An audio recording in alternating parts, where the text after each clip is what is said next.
지금 저 대통령 관저 앞 그리고 구치소 앞에 나가 있는 저 대통령 지지자들이 앞으로 집회를 얼마나 이어갈지 이 부분도 관심인데요.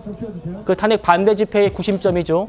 전한길 씨가 어제 서울구치소 앞에서 대통령 석방을 외쳤다고 합니다. 만나보시죠. 비록 억울하게 갇힌 몸이지만 그럼에도 불구하고 한치의 헛걸림 없이 일관되게 불굴의 의지로 잘 견뎌주신 것에 대해서 하늘이 감동하고 국민들이 감동하게 되면서 모든 국민들의 열망이 하나가 되어 대통령님의 빠른 석방과 직무복귀만을 간절히 기다리고 있습니다. 조만간 있게 될 헌재 심판 역시 대통령 탄핵소추안 각하 또는 기각의 결정이 날 것이고 그때까지 조금만 참고 견뎌 주십시오. 윤석열 대통령님을 사랑하는 무슨 전한길 드림 감사합니다. 자, 전한길 씨가 조금 전에 자신의 SNS에 이런 글도 올렸습니다. 법원에서 구속 취소가 인용됐다라는 기사를 인용하면서요. 곧 석방되신다고 한다. 모두가 같이 싸운 덕분이다. 감사하다. 이런 글을 올렸고요. 많은 사람들이 좋아요라면서 반응을 또 하고 있습니다. 박 대변인님. 예. 공교롭게도 내일 탄핵 반대 집회가 있습니다. 또 하루 전에 법원에서 대통령 석방 결정이 나왔고요.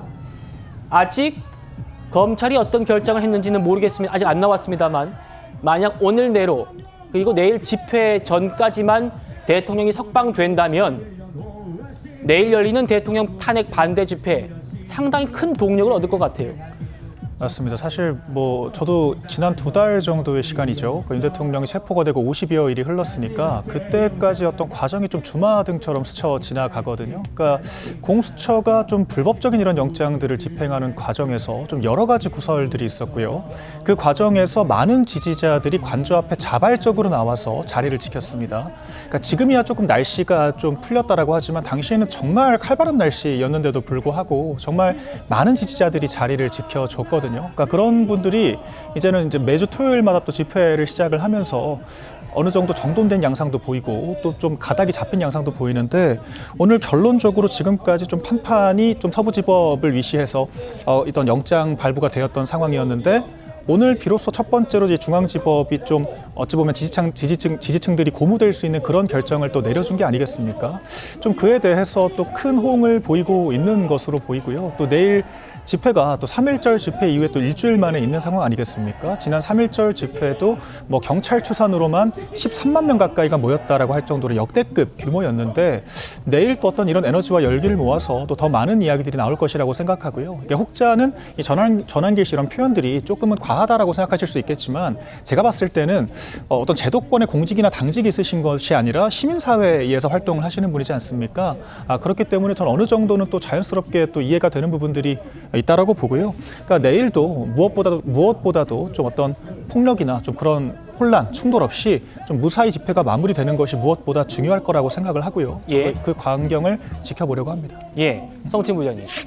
네. 그동안 탄핵 반대 집회의 규모가 계속해서 늘어왔습니다. 부산 15,000 시작으로 광주에서 대구에서 5만 찍었고 광주에서 3만 찍은 다음에 서울에서 3.1절 집회 12만 명, 경찰 추산으로만 12만 명이 왔습니다.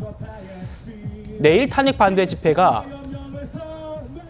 하루 전날 대통령의 석방 결정 큰 영향을 받을 수밖에 없어 보입니다. 오늘 만약에 대통령이 구치소에서 이동하면서 저기 지금 구치소 앞과 한남동 관저 앞에 모여있는 지지자들 향해서 손을 흔든다든지 아니면 연단을 오른다든지 그런 모습도 충분히 연출될 수 있거든요.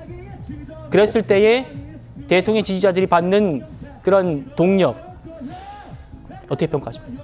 뭐 글쎄요, 보수 지지층도 탄핵을 반대하는 분들도 또 많이 나올 텐데 저는 오늘 결정으로 인해서 탄핵에 찬성하는 분들의 영향도 있을 거라고 봅니다. 그렇기 때문에 주말이기 때문에 주말에 또 많은 집회가 있겠죠. 그러니까 저는 저기 나오시는 분들의 의견도 다 존중할 필요가 있다고 생각합니다. 뭐 시민사회의 목소리고 시민들의 목소리이기 때문에 저런 분들이 목소리 내는 거는 뭐 저는 늘 뭐 문제가 있다고 지적을 한 적은 없고요. 근데 나와서 저기 있는 제도권 정치인들이나 이런 분들이 저기서 혹시나 이런 한국의 이러한 헌법이나 그 사법 시스템을 좀 무너뜨리는 그런 거를 신뢰를 붕괴시킬 수 있는 발언들에 대해서는 자중시키고 자제시키는 역할을 정치권이 좀 해줘야 된다라는 지적을 늘 해왔던 것이기 때문에 시민들은 자유롭게 의견들을 말씀하시는 거는 전 뭐 장려할 부분이 있다고 생각합니다. 대신에 그 충돌이나 이런 것들이 없도록 최대한 조심을 해야 된다는 말씀을 드리고 싶고, 다만 또 그런 것도 있습니다. 지금 저는 아까 또 헌법재판소가 또 시간을 또 질질 끈다.